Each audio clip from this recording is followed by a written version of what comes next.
يا مساء الفل إلى كل الشخصيات الرياضية المشاركة والمتابعة معنا في هذا الفيديو. سوف نتحدث عن بطولة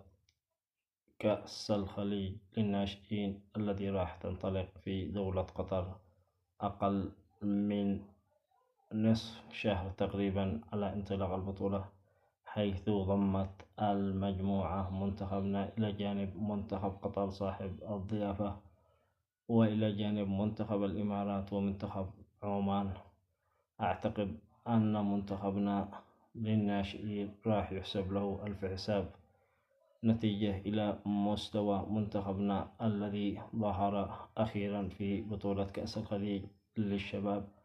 الذي كنا نتوقع أن يتمكن منتخبنا من كسر حاجز تحقيق الفوز الأول فقط، لكن منتخبنا خالف كل التوقعات وتمكن من الوصول إلى النهائي بكل جدارة واستحقاق، برغم أن المباراة النهائية لم تكن الرغبة واضحة ولم نشاهد العزيمة والإصرار من قبل لاعبينا، لكن بأخطاء بسيطة استغلها الأخضر السعودي وحسم اللقب. بالتوفيق والنجاح إلى المدرب سامر فضل، وإن شاء الله يتمكن من